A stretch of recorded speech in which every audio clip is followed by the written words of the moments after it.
Hi hello friends. അപ്പോൾ നമ്മുടെ സച്ചി കാരണം നമ്മുടെ പാർലറുടെ അടുത്തേക്കും നമ്മുടെ ശ്രുതിക്കൊക്കെ ഒരു ഗുണമുള്ളൊരു കാര്യം നടക്കാൻ പോകുന്നൊരു എപ്പിസോഡാട്ടോ ഇനി വരാൻ പോകുന്നത്. അപ്പോൾ നമ്മുടെ സച്ചിക്കാണെങ്കിൽ ഓട്ടം കിട്ടാണ്, അതായത് നമ്മുടെ നീലിമൻ്റെ. അപ്പോൾ നീലിമ കാനഡയിൽ നിന്ന് വന്നിട്ട് നമ്മുടെ സച്ചിനെയാണല്ലോ വിളിച്ചിരിക്കണത്.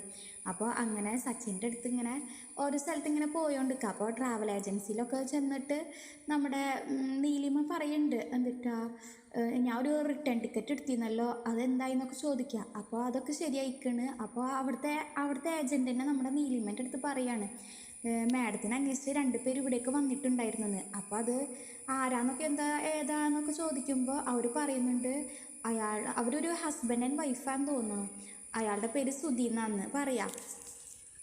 അപ്പോൾ നീലിമ മനസ്സിൽ വിചാരിക്കുന്നുണ്ട്, ഓഹോ അവൻ്റെ കല്യാണം കഴിഞ്ഞല്ലേ, അപ്പോൾ അവർ 2 പേരും തന്നെയാണ് ഇവിടേക്ക് വന്നതെന്നൊക്കെ മനസ്സിൽ വിചാരിക്കുക. അപ്പോൾ ആ ഏജൻറ്റിൻ്റെ അടുത്ത് പറയുന്നുണ്ട്, എന്നെക്കുറിച്ച് ആരെങ്കിലും അന്വേഷിച്ച് വന്നാൽ തന്നെ ഒന്നും പറയരുത്, ഒന്നും പറയണ്ടെന്നൊക്കെ പറഞ്ഞ് അവരുടെ അടുത്ത് പറയാട്ടോ.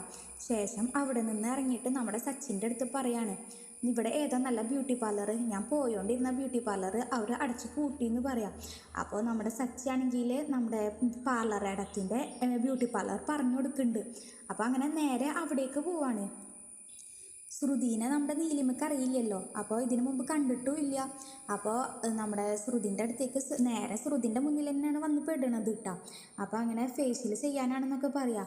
അപ്പോൾ നമ്മുടെ ശ്രുതിക്കാണെങ്കിൽ നമ്മുടെ ഈ നീലിമേനെ കാണുമ്പോൾ ഒരു സംശയം തോന്നാം, ഇത് തന്നെയാണല്ലോ അന്ന് ശ്രുതി കാണിച്ച ഫോട്ടോ എന്നൊക്കെ ഇങ്ങനെ മനസ്സിൽ വിചാരിച്ചൊക്കെയുണ്ട് കേട്ടോ. അപ്പം അങ്ങനെ നമ്മുടെ ശ്രുതിയാണെങ്കിൽ നീലിമേൻ്റെ അടുത്ത് ഓരോ കാര്യങ്ങൾ ഇങ്ങനെ ചോദിച്ചറിയാണ്.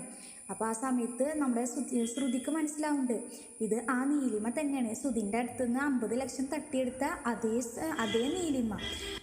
അങ്ങനെ അപ്പോൾ തന്നെ നമ്മുടെ ശ്രുതിനെ ഫോൺ വിളിക്കുന്നുണ്ട് നമ്മുടെ ശ്രുതി ഫോൺ ചെയ്തിട്ട് പറയാണ്, നീ എന്തെന്നെ പറ്റിക്കാൻ വേണ്ടി പറയാണോ? അപ്പോൾ എന്നിട്ടാ നമ്മുടെ ശ്രുതിക്കതിലൊരു സംശയം, ഇപ്പോൾ ഇവള് പറയണത് ശരി തന്നെയാണോന്ന്. അപ്പോൾ നമ്മുടെ ശ്രുതി ഉറപ്പിച്ച് പറയുന്നുണ്ട്, നിങ്ങൾ ഇവിടേക്ക് വേഗം വായോ, അവളുടെ കയ്യിൽ നിന്ന് നമുക്ക് 50 ലക്ഷം വാങ്ങിയിട്ട് അവളെ ഇവിടെ നിന്ന് വിടാൻ പറ്റുള്ളൂ എന്നൊക്കെ പറയാം. അങ്ങനെ നമ്മുടെ ശ്രുതി ആണെങ്കിൽ വേഗം വരാൻ ശ്രമിക്കുന്നുണ്ട് കേട്ടോ. അപ്പോൾ ഇങ്ങനെ നമ്മുടെ ശ്രുതി ഓരോ ഇങ്ങനെ പെട്ടെന്ന് വേണമെന്നാണ് ഫേഷ്യൽ ചെയ്യാൻ പറഞ്ഞിരിക്കുന്നത്. അപ്പോൾ നമ്മുടെ ശ്രുതി ഇങ്ങനെ ഓരോ ടൈം ഇങ്ങനെ വെയിറ്റ് ചെയ്ത് ഇങ്ങനെ സമയം വൈകിപ്പിക്കുക. അപ്പോൾ ആ സമയത്ത് നമ്മുടെ രേവതി ആണെങ്കിൽ പൂവ് കൊടുക്കാൻ വേണ്ടിയിട്ട് ഓരോ കടയിലേക്ക് ഇങ്ങനെ കയറുന്നുണ്ട് കേട്ടോ. അപ്പോൾ റോഡിനപ്പുറത്ത് വണ്ടി നിർത്തിയിട്ടിക്കുക. അപ്പോൾ അതിമാണെങ്കിൽ ചാവിയുണ്ട്. അപ്പോൾ ആ വണ്ടി നമ്മുടെ ശ്രുതി കാണുമ്പോൾ വേഗം ആ വണ്ടി എടുത്ത് കണ്ട് നമ്മുടെ പാർലറടത്തിൻ്റെ കടേൻ്റെ മുന്നിലേക്ക് ചെല്ലാട്ടോ. അപ്പം അങ്ങനെ അവിടെ വെച്ചിട്ട് നമ്മുടെ ശ്രുതിയും കൂടെ ഈ നീലിമയെ നേരിട്ട് കണ്ടിട്ട് നമ്മുടെ പൈസ ചോദിക്കുന്നുണ്ട്. ഈ 50 ലക്ഷം രൂപ നമ്മുടെ ഈ നീലിമൻ്റെ അടുത്ത് ചോദിക്കുകയാണ്. അങ്ങനെ അവർ ശ്രുതിയും കൂടെ പിന്നീടാണ് അറിയണത് സച്ചിയാണ് ഈ നീലിമയെ ഇവിടേക്ക് കൊണ്ടെത്തിച്ചതെന്ന്. അപ്പം നമ്മുടെ സച്ചിൻ്റെ അടുത്തൊക്കെ ഭയങ്കര താങ്ക്സും നന്ദിയൊക്കെ ഒരുപാട് ഇങ്ങനെ പറഞ്ഞുകൊണ്ടിരിക്കാട്ടോ.